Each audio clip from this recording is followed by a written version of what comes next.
스마트시티 리빙랩 구축 방안을 주제로 공지대학교 김재환 교수님께서 기조 강연을 해주시겠습니다. 사실 뭐 제가 기조 강연을 할 수 있는 아직 그런 캐파가 아닌데 본 사업에 이제 사업 단장을 맡게 돼서 이렇게 제가 기조 강연을 준비하게 됐는데요.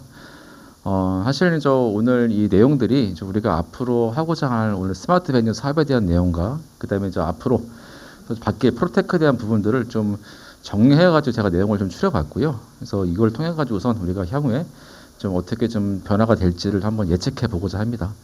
그래서 제목을 프로테크를 통한 스마트시티와 캠퍼스 사업. 즉 프로테크가 하나의 매개로서 전반적으로 국토 공간에 대한 그 변화에 있어가지고 어떻게 스마트시티가 바뀔 것인지 뭐 그런 내용들을 이제 다뤄봤고요. 그 중에서 지역에서 할 수 있는 내용들 중에서 우리가 리빙랩에 대한 부분들을 좀 중점적으로 한번 살펴보고자 합니다. 저희 지금 현재 저희 프로그램 순서에서는 제가 20분 정도 그렇게 할당이 되어 있는데요. 좀 편안하게 좀 천천히 설명하면서 제가 약간 시간을 좀 더 좀 할애해서 쓰도록 하겠습니다. 크게 6장으로 되어 있는데요.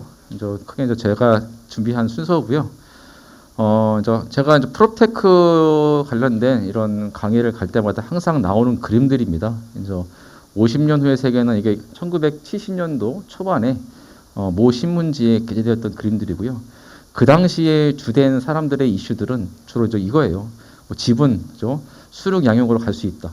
계속 미래를 본 거죠. 50년 어떻게 바뀔까? 우리 주거가 어떻게 바뀔까? 물론 지금도 수륙 양육보다는 일부 영국 같은 런던 같은 지역은 워낙에 집가가 비싸니까 그거에 대한 대안으로서 이런 배에다가 집을 짓고 사는 경우도 있을 것 같고요. 동남아 일부도 동남아 같은 경우는 그런 문화적인 차이인 거고요. 그 다음에 가장 큰 것도 공산당에 대한 부분들이었죠. 지금은 거의 이런 게 없죠. 예. 그리고 또 여러 가지 그런 나무, 벌목에 대한 부분들, 즉 산은 무성할 때 무성해진다. 이미 지금 엄청나게 산림에 대한 부분들이 많이 확보가 됐죠. 그래서 매해마다 산림청이 올 한 해에 대한 이런 산림에 대한 공익 효과가 수십조다, 수백조다라고 항상 발표를 하죠. 그만큼 이런 무형의 이런 자원들이 우리 곳곳에 많이 침투되어 있다고 보시면 되겠고요. 그 다음에 90년대 후반에 들어와서 80년대 중반부터 초반에 들어와서 또 한 옆에 그림이 있는데요. 2000년대에 바라본 그림이에요. 그래서 2000년대는 우리가 어떻게 바뀔까 봤는데 가장 큰 이슈가 바로 전기 자동차. 이거 이미 상용화 됐죠. 물론 여러 가지 보편을 하려면 더 많은 또 기술과 또 배터리의 발달, 또 여러 가지 인프라들이 구축돼야 되는데 그 부분들 또 달나라. 여러분 잘 알고 계시는 비트코인을 움직이는 머스크가 했던 달나라. 이 부분들도 이제는 향후에 앞으로 보편화되고 상용화될 그런 계획이라 보여지고요. 또 움직이는 도로, 무빙 이런 로드라 보시면 되는데 이 부분들도 지금은 무빙 도로기보다는 하나의 에스컬레이터라든지 이런 워킹 수단으로서 많이 가고 있죠. 그 당시에 봤던 거 최근에 보시면요. 2050년대의 미래상 보시면요. 거의 앞서 했던 내용들에서 좀 더 디벨롭도 된 거예요. 그래서 그 당시 가장 큰 획기적인 변화가 바로 스마트폰이겠죠. 그래서 스마트폰을 통해 가지고선 우리가 앞으로 어떻게 발전하는지, 즉 스마트폰이 하나의 그런 매개체 또는 하나의 뭐라 그래야 되나? 하여튼 플랫폼이 돼가지고선 여러 가지 것들을 할 수 있는 내용들인 거죠.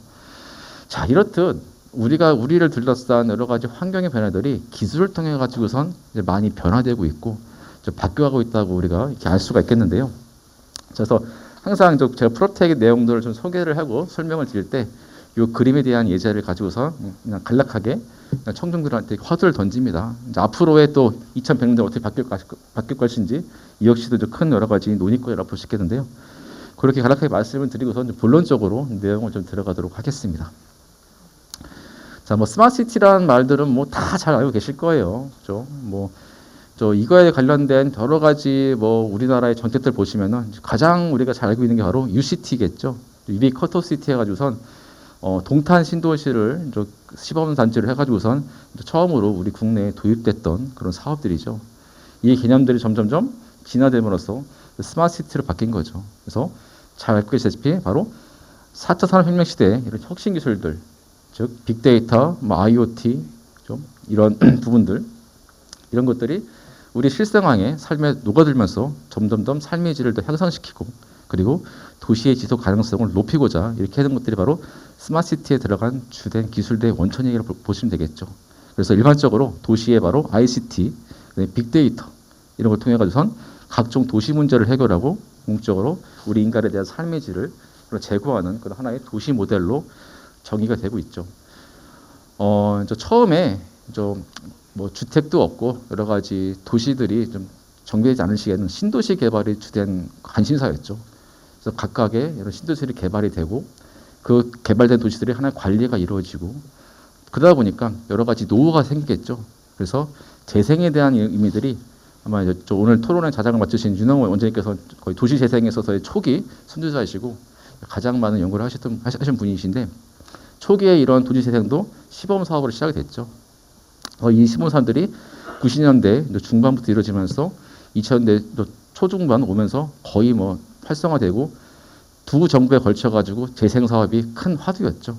지난 정부랑 현 정부도 지금 정부는 재생 뉴딜이라는 이름으로 바뀌어 온 거죠. 그러면은 앞으로 또 다음에서는 어떻게 바뀔 것인가? 자, 궁극적으로 재생의 목적들은 기존에 있었던 신도시가 노후화되고 또 다시 이제 기존 도시에 노후화되면서 원도심이 되게 슬럼화되는 거죠. 이제는 외곽에 대한 부분보다 차라리 원래 원도심 자체에 대한 부분을 활성화시키고 다시 좀 창조시켜서 좀 르네상스화 시켜가지고 뭔가 해자는 취지였고요. 이거의 다음 개념이 바로 스마트시티인 거죠. 즉 더 똑똑한 도시, ICT 기술을 통해 가지고선 어떻게 좀 토지와 주택, 우리 공간을 다룰까 이런 부분으로 가고 있고 그 안에 바로 우리가 공부하는 부동산이라 하는 바로 프롭텍이 그거에 관련된 촉매제로서 쓰여지고 있다는 거 깊이 저는 이해를 하고 있습니다. 자, 그래서 최근에는 이런 다양한 이런 혁신 기술을 통해 가지고선 도시 인프라와 여러 가지 공간에 대한 부분들을 하나의 도시 플랫폼이라는 게 하나의 뭐 처음에 뭐 단어적인 의미에서는 뭡니까? 바로 정거장이겠죠. 우리가 뭐 지하철 탈 때 나오는 플랫폼, 그렇죠? 뭔가 다음역으로 이어지고 해는 하나의 그런 수단이겠죠. 이런 것들이 각각의 도시에다가 다 정착이 된다고 보시면 되겠죠. 정부가 현재 하고 있는 스마트시티 구조를 좀 그림을 갖고 왔는데요. 크게 교통의 추가, 생활의 복지, 환경, 안전, 에너지 이 측면에서 하나의 큰 도시 환경을 둘러싼 부분들이 이루어지고 있고요. 뭐 교통에서는 스마트 파킹, 그다음에 제일 중요한 바로 자율주행에 대한 부분들, 그다음에 스마트 신호 체계 이런 내용들이 있겠고요. 그다음에 이제 각각의 그 교통에 대한 부분들이 즉 교통이 하나의 집단성이라면은 한 개인으로 갔을 때 개별적인 운송수단이 바로 이런 퍼스널 모빌리티 이 측면까지도 더 세세하게 이런 교통들이 이루어지고 있고요. 생활과 복지에서는 또 기본적으로 토탈 케어에 대한 부분들, 즉 우리 주거와 관련된 내용들겠죠. 그래서 뭐 독거노인이랄지, 그다음에 스마트 홈에 대한 부분들, 또 여러 가지 또 불편하신 분들을 위해서 여러 가지 장애인들을 위해서 이동성 보장해주는 측면에서 많이 가고 있고요.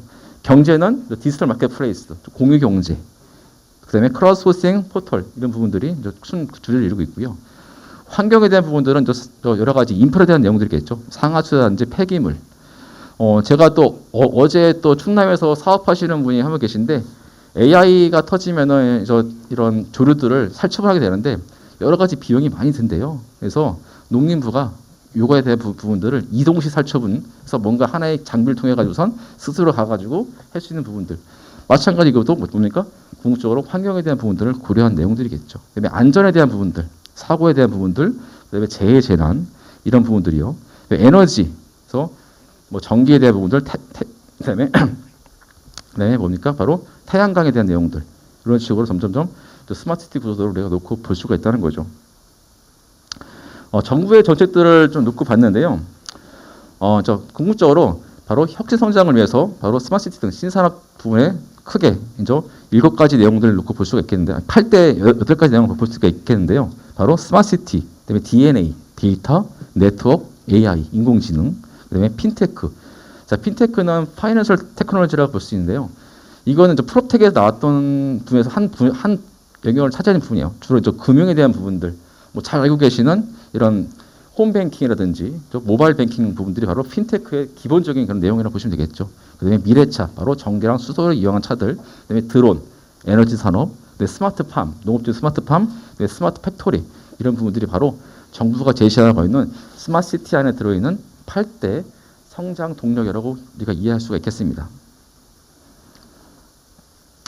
그간의 정책의 변화를 보시면요, UCT에서 동탄을 중심으로 했던 UCT, 동탄에서는 UCT는 주로 이제 인프라에 대한 부분들이에요. 도로에 대한 부분들, 신호 체계, 그다음에 U 에코시티, 거의 유사한 개념인데 여기에 좀 더 그 서비스라든지 이런 통합 플랫폼 쪽으로 발전이 됐고요.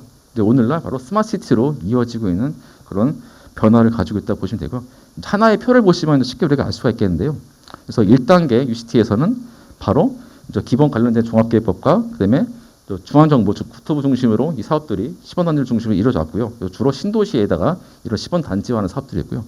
2단계에서는 바로 유 에코시티로서 주로 이제 신도시 플러스 기존의 도시 일부까지 약간의 그 영역을 확대를 한 거죠. 그 다음에 최근에 이제 스마트시티는 기존 도시를 더욱더 확대하는, 즉 모든 지역들을 스마트화하는 그런 식의 개념으로 점점점 그 스마트시티 발전 단계가 확대되고 있고 더욱더 다양한 의미로서 즉 공모의 형태로 이 사업들이 이루어지고 있고요. 오늘 우리가 앞서 했던 캠퍼스 챌린지 사업도 바로 이 공모에 의해서 움직이는 바로 스마트시티 사업의 한 일환으로 우리가 놓고 이해하시면 될 것 같습니다. 네, 그래서 국토부의 정책 변화를 보시면요, 재생 유지에서 프로텍을 매개로 스마트시티로 발전하고 있고요. 물론 저 해당 실과들이 좀 다릅니다. 산업과는 프로텍을 하고 있고 또 도시경제과는 스마트시티를 하고 있는데요.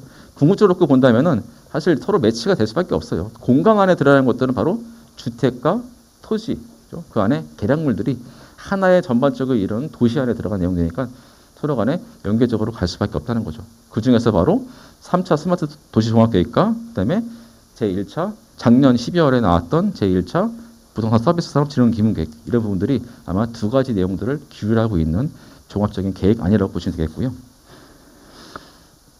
자, 3장 보시면요. 앞서 사업단 소개할 때 했던 내용들의 그 내용도 좀 더 좀 디테일하게 담아봤는데요. 저 크게 저 정부가 그중에 하고 있는 저 챌린지 사업을 보시면은 크게 캠퍼스 챌린지랑 타운 챌린지 두 가지 놓고 볼 수 있겠고요. 올해 이 사업들이 다 선정이 됐습니다. 타운 챌린지는 주로 시민 참여 리빙 내용을 중심으로 각 지자체에서 했던 사업들이고요. 캠퍼스 챌린지는 대학이 주관을 했던 사업들이에요. 거의 뭐 유사한 성격을 갖고 있지만 주체가 누구냐, 주도가 누구냐에 따라 좀 달라지겠죠. 그래서 좀 영예롭게도 우리 공주대학이 8개의 대학 안에 선정이 됨으로써 본 사업을 오늘 출범하게 됐고요. 타운 챌린지는 4개의 도시가 선정이 됐던 내용들입니다. 그래서 이거에 대한 주된 매개체는 바로 앞서 말씀드렸던 바로 AI, IoT, 빅데이터, 이 부분들을 가지고선 도시 문제를 어떻게 해결하고 이 부분들을 실증화시키고 확산해야 할 것인지, 그래서 민간, 지역과 민간이 주도하는 그런 사업으로 가고 있다는 거겠죠. 요거는 이제 아까 말씀드렸는데, 이제 저희 사업이 스마트 베뉴라는 거를 사실 처음부터 나온 건 아니고요. 여러 가지 고민을 많이 했어요. 우리 또 아키크의 조영규 박사가 특히 이제 저희 부동산학과 겸임교수 하시면서 항상 이제 강의하러 내려올 때마다 요 도로를 지나고 있는데 같이 요거를 보면서 고민을 좀 했죠. 뭔가 우리 지역에 있는 특성을 담을 수 있는 게 뭐가 있을까? 뭔가 우리가 하고자 하는 이 사업들을 어떠한 이름으로 네이밍할 수 있을까? 그래서 큰 지역에 있는 마을에 있는 큰 느티나무 아래 조그만 쉼터, 그 지역은 그 마을 사람들이 옹기종기 모여가지고 여러 가지 담소도 나누고 여러 가지 각각 가정에 있는 경조사를 공유할 수 있고, 또 외지로부터 사람이 들어오면 어떻게 해요? 자연스럽게 당신 어디 가요? 라고 하면서 차단할 수가 있겠죠. 이 모든 부분들이 바로 느티나무 아래 쉼터에서 이루어졌겠죠. 자, 그래서 이거에 착안해서 저희가 바로 스마트 베뉴라는 것들을 만들고, 자, 그래서 과거에 그 잊어버렸던 옛 정치, 또 뭔가 이런 시골의 포근함, 이 부분들을 도시에 접목시켜보자. 자, 그래서 바로 ICT 기술을 통해 가지고 스마트 시티화 해보자라고 했던 게 가장 큰 주된 컨셉이라고 이해하시면 될 것 같습니다. 자, 그래서 그렇다면은 우리 지역이 갖고 있는 문제들이 뭘까? 대도시와는 좀 차별적인 문제들이 많이 있겠죠. 특히 지방도 뭔가 중소도시가 있고 또 조그만 군소도시가 있을 거예요. 특히 우리 캠퍼스가 있는 예산구는 군소도시에 가깝겠죠. 인구가 지금 7만 중반대 정도예요. 자, 그렇기 때문에 여기 안에 있는 문제가 뭘까를 좀 내밀히 살펴봤습니다. 그래서 고령화에 대한 부분들, 이미 지금 초고령 사회죠. 이미 초고령 사회는 이미 집한 지가 오래됐고요. 자, 그러다 보니까 지역이 많이 어떻게 해요? 좀 젊은이들이 있어서 활력적이보다는 좀 더 지역에 좀 더 느슨해지고 좀 더 좀 활력이 동력을 잃어가고 이런 부분들 어떻게 하면 좀 해결할 수 있을까? 자, 그러다 보니까 캠퍼스에서 공부하고 있던 젊은 친구들이, 또 젊은 학생들이 대도시로 이탈하는, 졸업과 동시에 대도시로 취업하는 그런 부분들.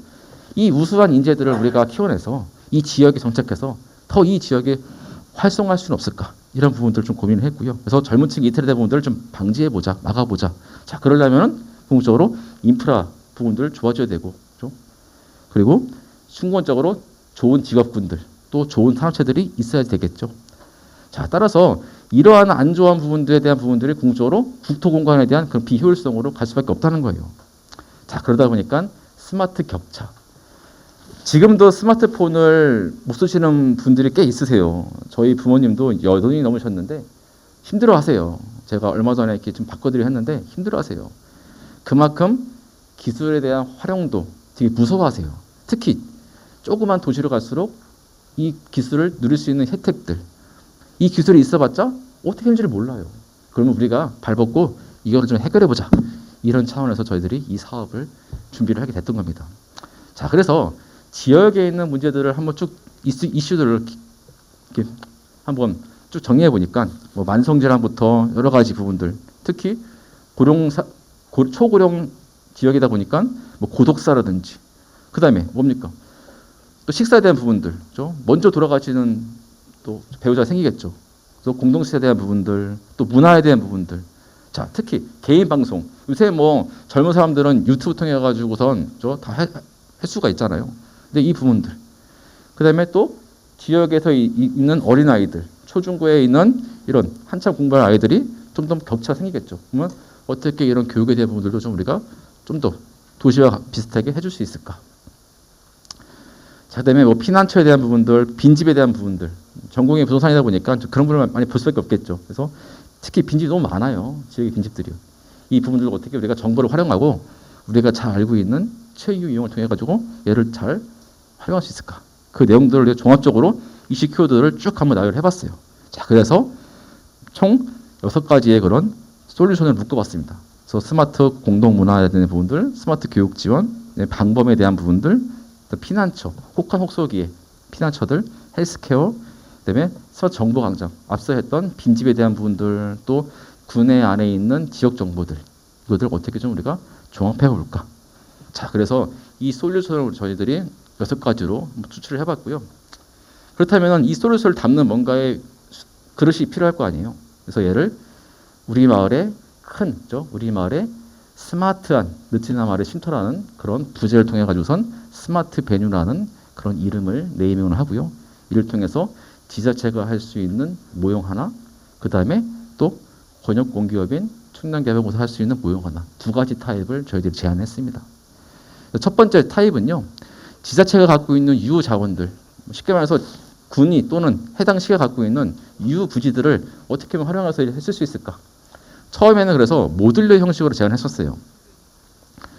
왜냐하면 건축을 해야 돼요. 그러다 보면 시간도 오래 걸리죠. 그래서 그러면 모듈러 형식으로 이걸 갖고 와서 유후 부지에다가 얘를 구축을 시켜서, 그렇죠? 요 스마트 밴을 제공하면은 지역민들이 누구나도 손쉽게 접할 수가 있는 부분들. 또 한 가지는 지금 공사가 하고 있는 행복주택에 대한 부분에서 커뮤니티센터에 요 내용에 대한 부분들을 갖다가 안착을 시키자. 지금도 LH가 뭐 행복주택도 짓고 있고 많이 짓고 있잖아요. 공공이 많이 짓고 있잖아요. 물론 현재 짓고 있는 주택들은 많은 부분에 스마트 그런 홈 기술도 많이 들어가 있죠. 그런데 커뮤니티 기술에서는 좀 그렇지가 못한 상황이에요. 그러면은 우리가 여기다가 요 내용들을 우리가 기술들을 놓고선 보다 공동에 쓸 수 있는 부분들을 더욱더 활발하게 해보자. 그래서 2가지 타입으로 저희들이 제안을 하게 됩니다.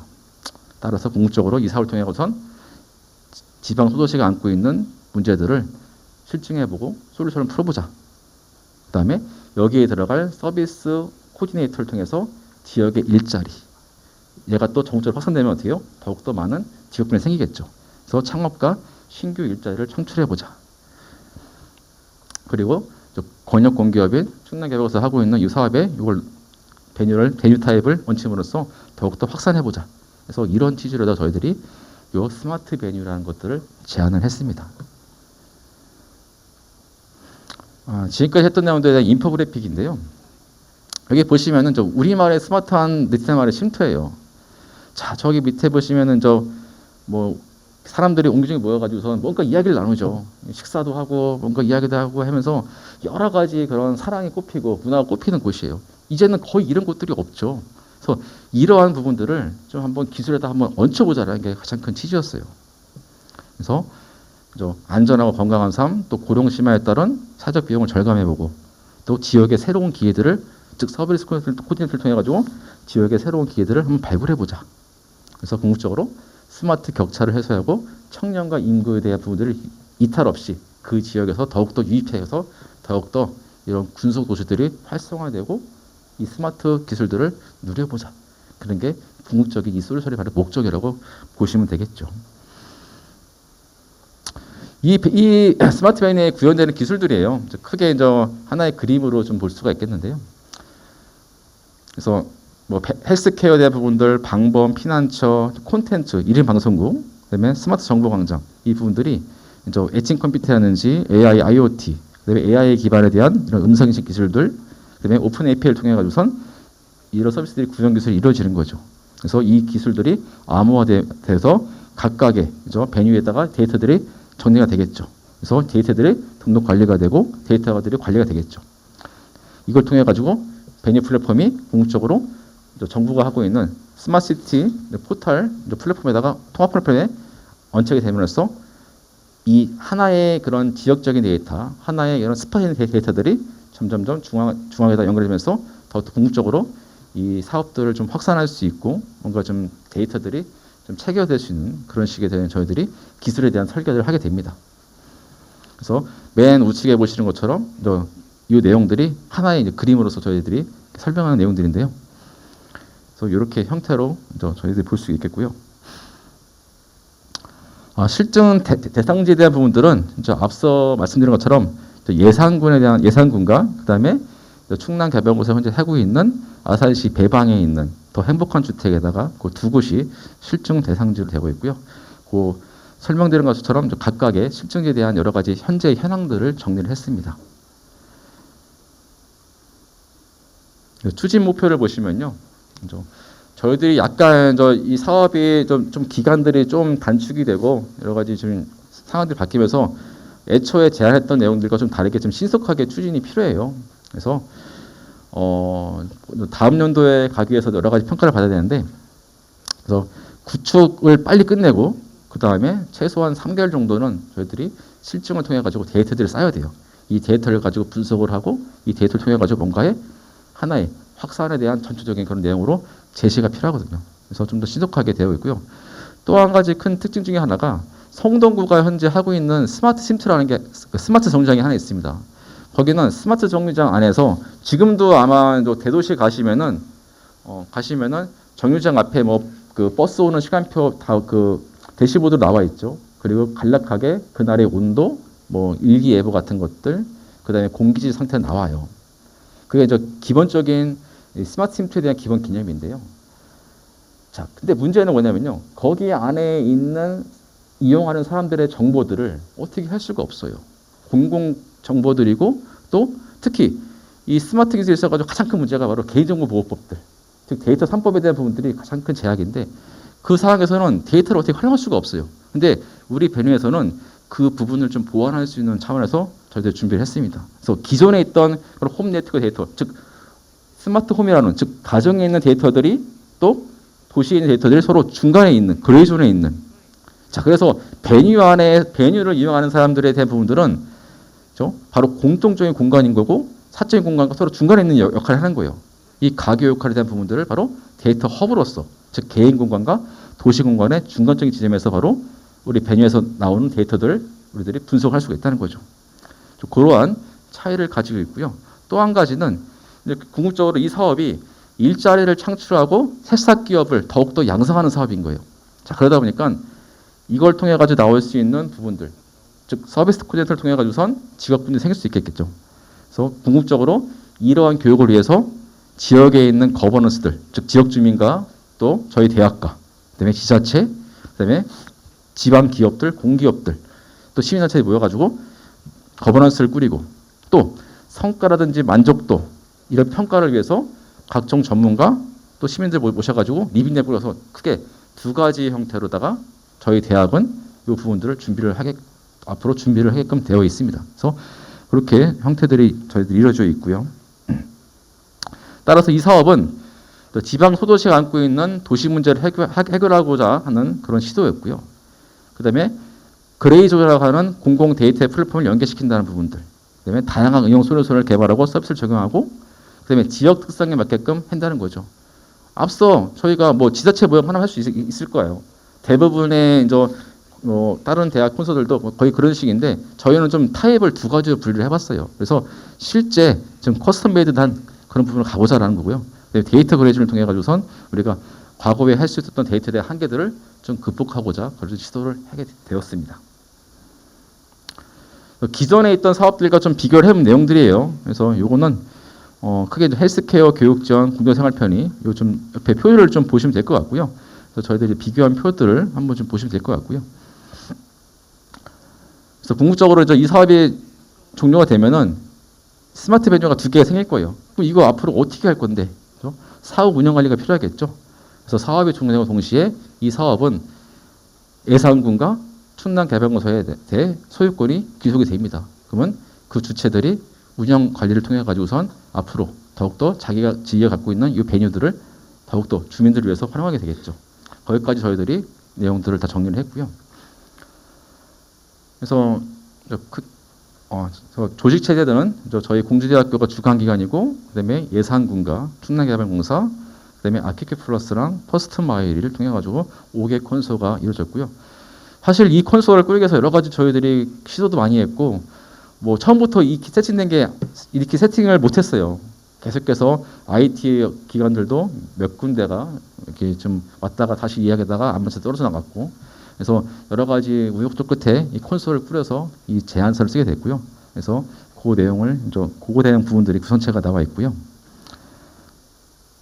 특히 저희들이 초기에는 지자체 모형에만 좀 국한했었는데, 충남개발소가 갖고 있는 여러 가지 사업들이 있는데, 가장 더 행복한 주택이 여러 가지 그 홍보도 많이 됐고, 되게 그 공사하고 있는 사업 중에 상당히 특성들이 많았어요. 그래서 여기에 대한 부분들도 우리들이 오히려 좀 활용을 해보자. 그리고 또 마찬가지로 충남개발공사도 너무나 적극적으로 저희들에게 참여해 주셔가지고선 우리가 더욱더 이 타입에 대한 한 가지를 더 좀 추가를 하게 된 거죠. 그래서 두 가지 타입으로 이렇게 할 수 있는 배경이 되었고요. 그래서 이 사업은 이 기본 계획법과 두 가지 기본 계획법과 연결가 되어 있고요. 그래서 3차 스마트 도시 조합 계획과 그다음에 여기에 관련된 시티 통합 플랫폼과 기반 구축 사업이 연계되어 있는 그런 사업으로 구성이 되어 있고요. 그래서 궁극적으로 이 사업을 통해서 기대 효과들은 앞서 설명드린 것처럼 지방 소도시 현황 문제를 해결해보고, 그다음에 또 다른 산업군을 통해 가지고선 비즈니스 모델을 만들어보고, 이 베뉴 모델이 전국적으로 확산돼서 모든 지어지는 행복주택이라든지 공동주택들, 그리고 지자체가 갖고 있는 여러 가지 유휴부지들을 우리 베뉴를 로열티를 저희들이 받고선 뭔가 확산할 수 있고 더욱더 크게 좀 기여할 수 있는 그런 수준까지도 저희들이 사업들을 고려해보고 있습니다. 그래서 이 기술들에 대한 부분들도 이렇게 이루어지고 있고요.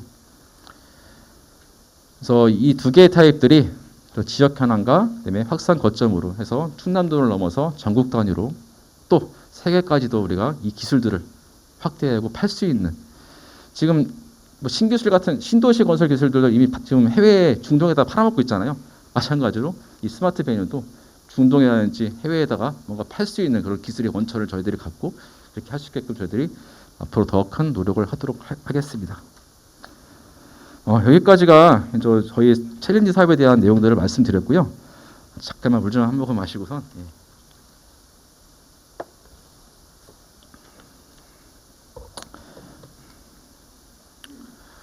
자, 그러면 이제부터 이 사업을 하기 위해서 어떠한 과정이 필요한가요? 베뉴라는 것을 설계하고 기획하고 공사를 하고 구축을 하는 부분들, 또 ICT 기술을 베뉴에다가 얹히는 기술들, 물리적으로 나오는 부분들이겠죠. 자, 그런데 그렇지가 않은 게 있어요. 여기에 지금까지 하는 모든 공모사업들은 지역 주민들이, 즉 상향식으로 하는 것을 전제로 하고 있거든요. 그래서 사람들을 불러 모으고 그 사람들과 함께 공유하고 그죠? 여러 가지 논의들 많이 해요. 뭐 지금도 꽤 많은 분들이 이렇게 보여주셨는데 이제 사실 뭐 저랑 함께 공부하는 또 분들이기도 하니까 이렇게 잘 모여주셨지만 웬만한 지역 주민에 있는 부분들을 모으기가 쉽지가 않아요. 그죠? 그래서 이거를 앞으로 어떻게 할 것인가. 그래서 가장 큰 기본 전제가 바로 리빙랩이라고 보시면 되겠죠. 자, 리빙랩은요, 다들 한 번쯤 들어보셨을 것 같아요. 자, 이게 MIT 밀리엄 미첼이라는 교수가 이분은 이제 건축하고 도시를 하시는 분인데, 즉 ICT에 대한 최적화된 그런 미래의 주택을 설계하면서 이 리빙랩에 대한 개념을 도안해 본 거예요. 즉 도시개발과 건축 설계 과정에서 어떻게 하면은 사용자의 일상생활에 뭔가 편의를 주고 그들이 어떻게 이용하고 이 공간들을 또 어떠한 또 반응을 보이는지를 처음부터 내가 알 수 있다면은 그게 맞게끔 설계를 할 수가 있겠죠. 대기업들이 제품을 만들 때 처음에는 뭐예요? 아주 좋은 제품들, 기술이 좋거나 아니면 디자인이 좋거나 이런 거 갖다가 내놓으면요, 사람들이 샀어요. 근데 지금은요, 그렇지가 않은 거죠. 소비자가 원하는 걸 알아야지 내가 그에 맞게끔 제품을 설계하고 개발을 해야 되는 거예요. 그래야지 팔리겠죠. 리빙랩도 마찬가지 개념인 거예요. 우리 공간을 이용하는 사람들이 누구냐? 여기서 뭘 하는 게 좋을까? 내가 정말 나이스하고 정말 뭔가 팬시한 거 만들어주기보다는 그들이 정말 투박하지만 원하는 공간을 만들어주는 게 바로 핵심인 거죠. 자, 그래서 바로 사용자의 일사적 환경과 그런 새로운 형태의 실험실이 바로 리빙랩이라는 이름으로 이제 만들어지는 거죠. 그래서 리빙 레버토리 또는 리빙 레버토리, 즉 우리 실생활이 하나의 랩실, 연구실인 거죠. 이게 바로 리빙랩인 거예요. 우측에 보시면 리빙랩에 대한 정의가 짤막하게 나와요. 이거는 시흥시 시범사업단지에 있는 홈페이지에 제가 추출해 온 건데, 도시에 거주하는 시민의 삶의 질 제고를 위해 도시개발 및 계획 과정에서 다양한 사회주체가 적극적으로 참여하는 혁신 플랫폼. 어떻게 본다면 여러분들이 살고 계시는 아파트 단지에 있는 뭐예요? 동사무소, 뭐죠? 분여회랄지, 뭐 동별 모임, 얘도 그 아파트 단지의 리빙랩이 될 수 있다는 거죠. 거기서 여러 가지 논의를 해요. 쓰레기 배출은 언제 할 거고, 층간소음 때문에 그런데 몇 시부터는 좀 조용히 하자. 또 우리가 돈 모아가지고선 층간소음 예방해서 뭘 만들자. 이런 것들이 다 뭐예요? 바로 리빙랩이 될 수 있다는 거죠. 그래서 일상의 실험실로 공공과 기업, 시민 등 다양한 사회주체가 바로 혁신 주체로 참여해서 문제를 해결하는 과정. 사용자 주도형 바로 혁신 플랫폼이 바로 리빙랩이라는 거예요. 맨 밑에 그림 보시면요, 요걸 연구한 대표적인 학자들이 하나의 그림으로 놓고 볼 수가 있는데요.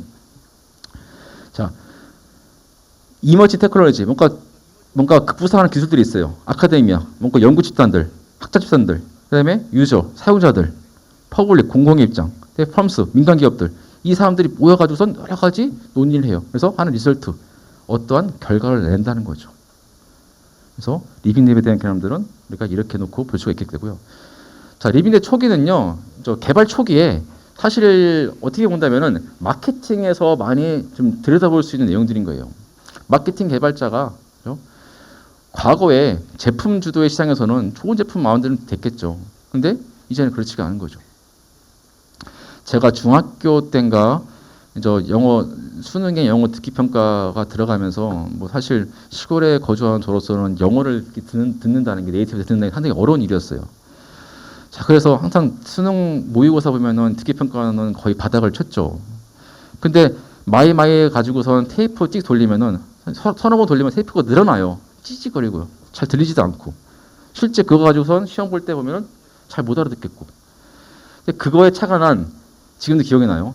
한빛전자라고 있어요. 한빛전자. 걔네들이 뭘 했냐면요, 그런 마이마이를 어학용 마이마이를 만들어요. 그래서 테이프를 리와인드 해낸 게 아니라 그 30초 동안에 순간 메모를 통해 가지고 그걸 기억해 만들어요. 그럼 어떻게 해요? 찌직거리는 소리도 없고, 아주 딱 버튼만 누르면 끝이에요. 그래서 그 당시 이제 저는 그걸 샀어요. 사서 그걸 들어보고, 야, 이 정말 대단하다. 왜? 그 번거로움, 테이프 들어간 거 너무 싫어하고 찌직거리는 거 싫어하니까. 이제 그 이후에 이제 대기업이 그 기술을 인수하고, 그래서 뭐 그 중소기업 망했지만, 그 당시 한빛전자는 뭐예요? 진짜 혁신적인 기술만 갖고 오면은 내가 시장을 할 수 있다. 그런데 그게 저 같은 어택트적인 성향을 가진 사람들만 샀지 대부분의 사람들은 사지 않았어요. 그냥 있는 거 쓰지 뭘. 그게 잘못된 거죠. 그래서 초기부터 이런 모든 것들을 소비자랑 함께 한번 제품을 설계해보고 니들이 원하는 거 같이 한번 해보자는 거예요. 자, 그래서 개발 초기에 사용자가 참여하여 필요와 개발 방향 등 주요 아이디어를 창출하는 게 바로 초기 방향이었죠. 그다음에 이게 학문의 형태로도 많이 연구가 돼요. 그래서 리빙랩을 실제적으로 학문적으로 들어가면 되게 어려워요. 예, 마케팅에서도 상당히 막 심한 기법들이 많아요. 특히 소비자 행동 쪽으로 가면 심리학도 나오고 하나까지 너무 힘들어져요. 근데 우리는 거기까지는 아니지만 적어도 우리 분야에서 할 수 있는 것들은 알아야 되겠죠. 그래서 혁신이나 방법적인 모형들 뭐 이런 것들이 나왔고, 그다음에 리빙랩을 실현하기에는 조직 구성 어떻게 할 것인가. 주로 환경에 대한 부분들로 학문적 형태로 두 가지 형태로 많이 구성되고요. 최근에 와서 이제 여러 가지 또 연구하시는 분들 통해 가지고 다양한 개념으로 이 리빙랩이 정의가 되는데요. 가장 대표적인 것들이 바로 도시와 학교, 아파트 같은 생활 체계에서 사용자와 함께 산학연이 협력해서 문제를 해결하고 혁신을 수행하는 퍼블릭 프라이빗 피플 파트너십. 그래서 공공과 민간과 피플 시민들이 함께 파트너십 되는 그런 형태가 바로 아마 우리 이 사업에서 할 수 있는 리빙랩의 가장 기본적인 개념이라고 이해하시면 될 것 같아요. 자, 그래서 사용자 중심에 대한 개방형 생태계로서 공공과 민간, 사용자들이 협력체계 안에서 혁신이 이루어지는 그런 공존체계가 바로 리빙랩이다라고 그렇게 이해하시면 되고요.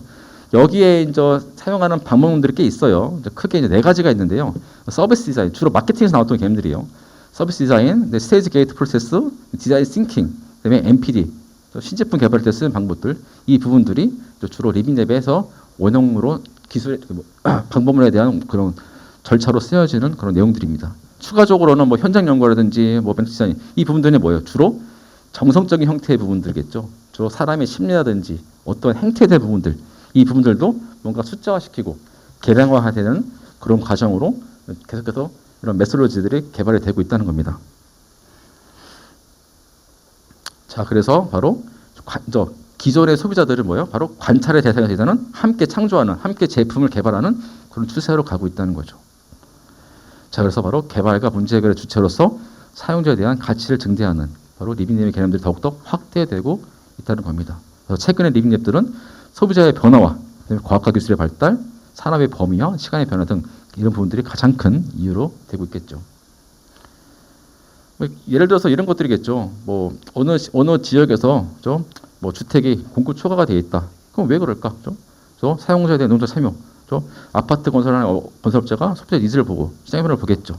그래서 어떻게 이 부분들을 소비자와 함께 제품을 개발하는 사람들이 함께 발상을 하고 해결해 나갈까? 이런 부분들이 리빙랩에 대한 주요된 내용이라고 보시면 될 거예요. 네, 그래서 그렇다면은 이 리빙랩에서 어떤 게 중요한가? 바로 리빙랩은 단기간 진행되는 일회성, 단편적 사업으로 그치지 않고 리빙랩을 통해서 축적되고 또 데이터가 쌓이고 경험과 지식들을 통해 가지고선 네트워크 기반으로 해서 전체적으로 사회적 공유로 이루어지는 공유 가치로 창출하게 되고 또 도시 혁신에 대한 밑거름으로서 이루어지는 그런 선순환적 시스템이 바로 가장 주된 내용이라고 볼 수 있겠죠. 마찬가지로 우리 사업도 올해 안에 리빙랩 구축해 가지고선 그 사람들 모아서 이렇게 할 게 아니라 궁극적으로 여기 있는 사람들 통해 가서 이 사업이 끝나더라도 계속해서 유지 관리할 때 이 사람들 모여가지고 이야기할 수 있고 뭔가 지금 선순환적인 그런 시스템으로 확대되는 그런 게 가장 리빙랩에서 가지고 기본적인 그런 전제라고 이해하시면 될 것 같습니다. 자, 유형을 보시면요, 기업이 주도했던 형태, 초기의 그런 모델이겠죠. 기업이 주도한 형태, 지자체. 자, 이거는 뭐예요? 상향시 체제로 바뀜으로써 정부의 거버넌스가 더 중요해졌죠. 지자체가 움직이는 부분들, 연구기관이 하는 부분들, 그다음에 궁극적으로 이제는 뭡니까? 바로 사용자가 주도하는. 그래서 각각의 그런 플레이별로, 유형별로 리빙랩에 대한 그 형태들을 달리 볼 수가 있다는 거겠죠. 그래서 기업 주도 정도는 주로 비즈니스 모델을 초기에 만든 형태, 지자체 주도 형은 주로 지역 개발에 대한 부분들을 바로 지자체가 그 현안이 뭔지를 발굴해 나오겠죠. 연구기관은 뭡니까? 해당 분야에서 상당히 점수를 갖고 있겠죠. 그래서 기존 기술에 대한 부분들, 그 다음에 연구에 대한 부분들을 중점적으로 하는 부분들. 사용자 주도형은 실제 사용자들에 대한 행태라든지 소비자의 그 마음들을 읽어보면서 보다 상향식으로 끌고 오는 그런 형태로 바뀌고 있다는 겁니다. 자, 국내 리빙랩 현황을 좀 살펴봤는데요. 상당히 많은 연구들이 이루어지고 있고 지금도 실시간으로 많은 이런 일들이 하고 있어요. 그래서 주로 정부 주도 사업에서 많이 좀 했었는데요. 그래서 산업통상자원부 같은 경우는 에너지 기술에 대한 부분들로 이 사업을 일환으로서 이 리빙랩들을 했었고요. 그다음에 지방 정부 같은 경우는 서울시 같은 경우에는 이제 뭐 내가 바꾸는 서울 100일의 실험해서 그 지역에 있는 그 문제들을 그 사람들이 모여가지고선 해결하는 방식. 그다음에 또 근접한 지역인 대전 같은 경우에는 이제 건널 프로젝트. 유성구 갑천에 가면요 조그만 그 하천이 있어요. 근데 비만 오면은 하천이 범람이 되는 거예요. 그러다 보니까 그 안에 있는 물고기들이 그죠? 나와서 여러 가지 물고기들이 폐사를 해버리고 여러 가지 환경이 안 좋아지겠죠. 그래서 그 대전발전연구원과 지역 주민들 때문에 사회적 자본 지원센터가 함께 연결해가지고선 요 실험을 해본 거죠. 그래서 이제는 이러한 비가 많이 오더라도 그런 범람이 없는 그런 깨끗한 그런 솔루션들을 개발을 하게 된 거죠. 자, 그다음에 궁극적으로 리빙랩은 바로 사회혁신, 바로 소셜 밸류를 긍정적으로 하고 있다는 거예요. 자, 다시 말해서 프라이빗 밸류보다 개인적인 가치보다 소셜 밸류, 사회적인 가치를 더욱더 중시하는 일이라고 보시면 될 거예요. 그래서 바로 기술과 경제 발전을 이끄는 혁신으로서 바로 리빙랩을 사용하고 있다는 겁니다. 자, 사회 문제 해결과 리빙랩. 자, 사회혁신 도구로서 쓰였던 내용들인 거죠. 그래서 표 보시면은 기존에 어떻게 바뀌어왔는지 또 어떤 부분을 통해 가지고 볼 수 있는지 볼 수 있겠죠. 그래서 맨 밑에 보면 리빙랩은 ICT 기반을 하고 있고 개방형 혁신이고 사용자가 참여하고 있고 또 민관이 함께 하는 사업이다라고 볼 수 있겠죠. 그래서 리빙랩은 궁극적으로 이 모든 것들을 다 포괄하고 있다고 우리가 이해하시면 될 것 같습니다. 자, 또 코리에이션, 공동 창조의 도구로 쓰고 있고요. 그다음에 지속 가능한 이슈에 대해서 서로 유연하게 대응하는 그런 하나의 도구로서 방법론에서 쓰고 있는 내용들입니다. 요거는 기존의 연구들을 한번 살펴본 내용들인데요. 보시면 주된 내용들이 바로 개방성과 수용성, 연소성 이 차원에서 놓고 볼 수가 있겠고요. 요 리빙랩 구조가 이제 가장 정말 리빙랩을 우리가 하나의 그림으로서 알 수 있는 표라고 볼 수가 있겠는데요. 여기 보시면은 이제 펀더멘털 리서치, 기본적인 연구들이 있고요. 그다음에 어플라이 리서치, 응용 연구가 있고, 데몬스트레이팅 파일로팅, 바로 실증할 수 있는 내용들이 있겠죠. 그다음에 서비스 프로덕트 디벨롭먼트, 서비스랑 제품을 개발하는 것들, 그다음에 시장이 있겠죠. 이 아래에서 이루어지는 모든 일련의 일들이 있어요. 자, 그러면은 유저 인바이러먼트, 사용자에 대한 관여도는요, 초기, 좀 초기에서는 뭡니까? 일부 관심 있는 사람들만 들어가요. 그 다음에 점점 얼리 어댑터로 가겠죠. 그러면 초기에 좀 더 수용하는 사람들 루파스 되고, 그 다음에 얼리 메이저티, 그 다음에 초기 대다수 수용자, 마지막에는 주된 사용자로 가겠죠. 이 과정에서 있어가지고 얘를 활용하는 거예요. 자, 그래서 맨 밑에 그림 보시면은 퍼블릭 앤 프라이빗 리서치 펀딩과 그 다음에 시드머니, 벤처 캐피털 이런 것들이 하나에 들어가는 소스들이에요. 그래서 캐즘이요. 우리가 캐즘이란 말은요, 1991년도에 제프리 무어라는 사람이 미국 실리콘밸리에서 그걸 봐요.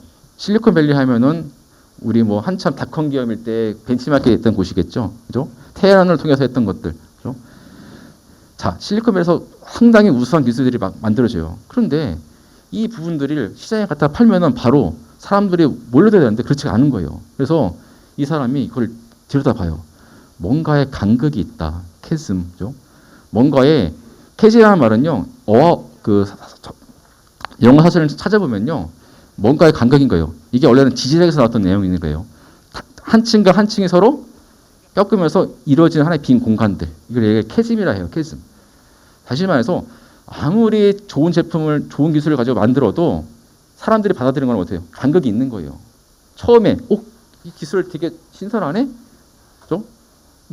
우리 최 부장님 같은 경우는 상당히 기술 같은 거 좋아하시잖아요. 그러면 어떻게 해요? 제품을 구입하겠죠. 그 다음에, 써보니까 괜찮아. 그래서 구성이 돼요. 그래서 점점점 얼리 어댑터, 그 다음에 얼리 메이저트로 넘어가겠죠. 자, 우리나라 같은 경우에는 여러분들 각 가정에 지금 김치 냉장고 다 하나씩 갖고 있잖아요. 김치 냉장고를 처음 만든 회사가 어딘지 아시나요? 우리 권정 선생님. 네. 유튜브 생중계라 이름을 해도 괜찮겠죠. 네. 잠깐 물 좀 마시려고. 원래는 차에다가 좀 자동차를 할 때 안에 들어가는 공조를 만들었던 기업이잖아요. 만도 공조인가요? 예. 지금 위니아죠, 위니아. 거기서 산업체에 있던 제품들이든 공조 시스템들 소비재로 갖고 오는 거예요. 갖고 와서 90년도 초반인가요? 그때 김치 냉장고를 만들어요. 지금 오늘날 위니아 김치라고 하는 거 있죠. 예. 그래서 만들어요. 정말 대단한 기술을 만들어요. 근데 얘네들이 뭘 했냐면요. 처음부터 이거를 하면요. 어떻게 해요? 사람들이 잘 몰라. 그래서 서울에 있는 2,000 가구를 대상으로 써봐라. 3개월 써봐라. 줘요. 그래서 그 중에서 13 가구는 불량이었고 나머지 가구들은 3개월 써보면서 3개월 후에 너네들이 이걸 제품을 사고 싶으면은 50% 가격에 파는 거예요. 팔았어요. 3개월에 불량이 13가구 빼놓고 나머지 가구들은 얘를 다 구입을 해요. 채용을 시키는 거죠. 우리가 냉장고라고 하면 뭐예요? 서구에서 처음 도입된 내용이잖아요. 도입된 기술이에요. 어떠한 건조식품을 뭔가 보관하는 거예요. 신선도를 유지하기 위해서. 그런데 우리의 이런 음식들은요. 주로 국들, 국물들 많잖아요. 그래서 뭔가 또 특히 김치는 뭐 누구나 다 먹을 수밖에 없는 거고. 그래서 뭔가 냉장고로 하기에는 뭔가 2% 부족해요. 이 부분들을 김치 냉장고로 전문화시킨 거죠. 근데 처음부터 얘를 이런 게 나왔으라고 마케팅하면 어떻게 해요? 안 팔리는 거예요. 그래서 2,000 가구를 대상으로 한번 테스트를 해봐요. 오케이, 좋네. 그 다음에 바로 홍보를 하고 한 거죠. 그래서 그 다음 단계에 몇 개가 팔렸나? 예, 한 10,000여 개가 팔리고 그 다음에 거의 모든 가구가 다 갖고 있는 그런 식으로 해서 김치가 크게 성공을 이루는 거죠. 바로 캐즘이 뭔가 그 간격을 바로 만도는 알고 있던 거죠. 그래서 마케팅에서 많이 쓰여지는 내용들인 거예요. 자, 똑같은 거예요. 우리 스마트 배뇨도 우리가 아무리 뭐 이런 기술 가지고 공간을 꾸렸어요. 근데 이거를 이용하는 어르신들 또 이거를 이용하는 지육주민들이 몰라요. 그러면 아무런 소용이 없겠죠. 마찬가지로 우리도 이 캐즘을 가지고선 어떻게 얘를 이용할 것인가. 그래서 우리가 서비스 코너 통해 가지고 이 간격들을 좁혀주는 그런 일들을 앞으로 할 겁니다. 예. 그래서 요 내용들을 한번 좀 보시고요. 예. 제가 꽤 오래 했죠. 예. 그래서 실례하지만 제가 얼마 한 30분 했나요?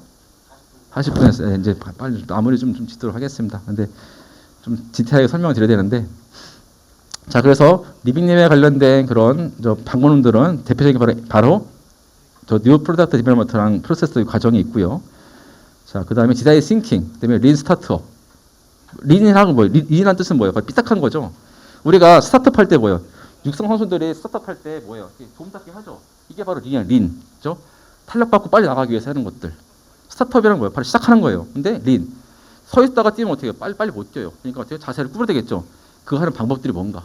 그죠? 유연하게 하는 방법들이 뭔가. 이게 바로 린 스타트업이라고 보시면 되겠죠. 그래서 다양한 이해관계인들, 아까 말씀드렸던 내용들이 있고요. 그래서 각각의 사용자 참여에 대한 중요성들이 이루어지고 있다. 자, 사례를 보시면요. 디자인 싱킹에 대한 사례들인 거예요. 뭐 여러분들 가정에 갖고 계시는 오랄비, 칫솔들 다 누구나 한 번씩 사봤을 거예요. 특히 오랄비가 자랑해 뭐예요? 모든 칫솔들은 성인 대상을 상대로 이루어진 거예요. 그런데 아이들이 그거 쓰다 보니까 어떻게 해요? 칫솔 모두 두껍고 크고 손을 잡을 때 그립감도 어렵고. 자, 그래서 칫솔 모두 좀 작게 하고 아이들의 구경에 맞추고 각도도 좀 만들고. 이게 바로 디자인 싱킹에 대한 대표적인 리빙랩 사례라고 보시면 되겠죠. 자, 그 다음에 사회 문제 해결령이에요. 자, 아쿠아 덕트. 자, 지금도 뭐 콩고라든지 가나, 아프리카 가면 어떻게 해요? 이 식수에 대한 부분들이 있어요. 지금도 뭐 세이빙 칠드런인가 보시면은 많이 나오잖아요. 이런 아프리카 아이들이 힘들어하고 물 길러 3km까지 걸어가야 되고 그걸 끙끙 대고 와야 되고 그 물도 더럽고. 자, 옵저베이션 한번 살펴본 거예요. 아프리카를 비롯한 빈민국들의 식수들, 위생에 대한 부분들, 또 물을 길러오는 운송에 대한 부분들 여러 가지 열악하겠죠. 자, 그럼 어떻게 해결할 수 있을까? 자, 그래서 한 리빙을 통해 가지고선 제품을 만들어 봐요. 자, 운송에 대한 거래를 좁히기 위해서 자전거의 형태로, 또 물을 길려면 물통 펴야겠죠. 그 앞에 있는 그 바켓을 빼고 물통을 만들고 자연스럽게 물을 넣으면은 물을 넣고 페달 돌리면요. 정수가 되는 거예요. 그러면 운송 수단도 편리해져, 시간도 줄어도 물도 깨끗하게 돼. 자, 이게 바로 사회 문제 해결을 하기 위한 리빙랩의 사례를 볼 수 있겠죠. 지금 뭐 아프리카에서는 이 부분들 많이 볼 수가 있어요. 자, 그래서 이런 것들이 이제 우리가 방문을 가지고 할 수 있는 사례들이고요. 시흥시 스마트시티는 제가 이제 홈페이지 가지고 내용들을 제가 따온 거예요. 그래서 뭐 시흥시가 이제 대표적인 스마트시티 시범 사례로서 하고 있고요. 가장 주된 게 바로 리빙랩을 통해 가지고 실증을 하고 있다는 거죠. 그래서 스마트시티는 여기 보시는 것처럼 다양한 기업들이 지금 들어가 있어요. 오른쪽에 있는 것처럼요. 그래서 이 기업들이 주로 이제 환경과 에너지, 생활복지, 서비스 측면에서 많은 역할들을 하고 있다는 내용들 보여주고 있고요. 그래서 뭐 이렇게 실증이 되고 있다. 그리고 데이터 허브 플랫폼에서 바로 데이터를 획득하고 또 프로세스가 이루어진다는 내용들이고요. 혁신에 대한 설계들을 하고 있고, 네, 그래서 여기까지 해서 시흥시 제가 이 홈페이지가 좀 보시면 되겠고요. 마지막 마무리는요. 저 항상 또 이 그림을 좀 제가 가지고 와요. 그러니까 러다이트 운동 뭐 다 아실 거예요. 뭐 기계 파괴 운동이라고 하죠. 18세기 산업혁명이 왜 일어났을까요? 우리 김영신 연구원 18세기 산업혁명이 왜 일어났을까요? 과학에 꼽히던 시기라, 그죠? 많은 과학자들이 그죠? 열심히 연구하고, 그죠? 그러다 보니까 어때요? 기술이 발달하니까 산업화가 일어나겠죠. 그죠? 자, 그렇지가 않고 바로 자본가에 의해서 일어난 거죠. 자본가들이 물건을 많이 팔아도, 물건을 많이 만들어도 많이 팔아야 되겠죠. 근데 내가 여기 살아요. 내가 내포에 살아요. 근데 내가 운송수단이 없어. 그럼 어떻게 해요? 아무리 1000개, 10,000개를 만들어도 내포 사람들만 내 물건 살 수밖에 없는 거예요. 어떻게 해요? 저 멀리, 저 서울까지 가야 되겠죠. 운송수단이 필요하겠죠. 그래서 바로 자본가들이 누구한테? 과학자들한테 얘기를 한 거죠. 야, 제임스 와트야. 너 증기기관차 만들어봐. 응? 그 다음에 또 누구예요? 그 천재적인 과학자 누구죠? 알버트 에디슨인가? 아인슈타인. 아니, 에디슨이 뭐 전구 만들었죠. 그거 왜 만들었겠어요? 물건을 많이 만들려면 낮과 밤이 똑같아야 돼요. 바뀌면 안 돼. 그렇죠? 자, 그런 것들이 자본가에 의해서 산업혁명에 꼽히신 거죠. 기술이 발달한 거예요. 자, 그러다 보니까 어떻게 해요? 나는 공장 가가지고선 나는 볼트를 줄이는 역할이었는데 기계가 날 내일 대체해. 난 직업을 잃었죠. 자, 그래서 그 당시 이런 근로자들을 상대로 대상으로 해가지고선 저 기계만 없애버리면은 다시 난 일자리가 탈 수 있겠다라고 한 게 바로 러다이트 운동인 거죠. 아, 이게 오늘날 또 우리 프롭텍에 넘어오면은 비슷한 현상들이 있어요. 네. 전통적인 이런 산업이라고 볼 수 있는 중개와 평가, 여기도 상당히 많은 정보랑 기술들이 들어와 있어요. 네. 어떻게 얘를 이용할 것인가, 어떻게 얘를 수용할 것인가, 이게 가장 큰 현실인 거죠. 네. 얘를 어떻게 바랄 것인가. 저도 99년도, 2000년도에 한참 닷컴 기업 올라오고 할 때 IT, 또 저희 형이 또 프로그램 쪽에서 일하신 분이라 그걸 접함으로써 그 당시 나도 IT 해보자 라고 해서 강남역에 있는 무슨 학원들 많이 다녔어요. 그때 막 배우고 했었는데 코딩도 배우고 그때는 그게 정말 대세였어요. 그런데 해다 보니까 제가 한계가 와요. 도저히 제 머리로는 그 어려운 수식을 내가 알 수가 없어요. 아, 안 되겠다. 다시 원점으로 돌아가자. 그래서 부동산은 어떻게 한 번 공부해놓으면 그래도 그냥 쑥 숨을 수 있으니까. 그런데 지금 와보니까요. 너무나도 많은 기술을 알아야 돼요. 물론 제가 프로그래머가 될 수는 없겠죠. 적어도 거기에 들어가 있는 기술을 내가 이해할 수 있고 그 기술들이 우리 분야로 왔을 때 뭘 할 수 있는지, 또 어떤 효과가 나올 수 있는지, 또 어떻게 설계하면 얘를 잘 활용할 수 있는지 이거를 알 수 있는 기본이 필요하겠죠. 여기 계시는 석박사분들은 논문 쓰는 거 힘들어하세요. 왜요? 통계를 해야 돼. 왜? 사회과학이니까. 사회 형성을 과학화하는 거예요. 과학화가 뭐예요? 우리는 실험 못해요. 강남의 아파트가 왜 비쌀까? 표본 1000명당 100억씩 줘. 하면 좋겠죠. 할 수가 없어요. 그죠? 실험을 못해요. 그러니까 어떻게 해요? 뭔가 우리가 전제를 만들고, 그죠? 분석 도구를 만들고 해서 그 안에 가설을 세우는 거예요. 얘를 실증을 해야 되는 거예요. 그러니까 어려운 거예요. 그죠? 자, 그래서 저도 한때 대학원 다닐 때 고민했어요. 통계학원 다녀봤고. 내가 통계학과 출신도 아니야. 통계 박사도 아니야. 그래도 적어도 남이 쓴 논문은 내가 이해할 줄 알고 통계에 대한 의미들이 뭔지를 알아야 되겠죠. 최소한 그 정도는 우리가 할 줄 알아야 된다. 마찬가지로 스마트 시티나 프로텍에 들어가는 기술의 원천, 우리가 기술자는 아니에요. 하지만 어느 정도의 디지털 수준을 가지고 있어야지 우리가 앞으로 바뀌는 이 도시 환경에 대한 변화들을 잘 감지하고 또 이를 잘 활용할 수 있다는 거죠. 자, 여기까지 해서 기초 강연을 마치도록 하겠습니다. 감사합니다.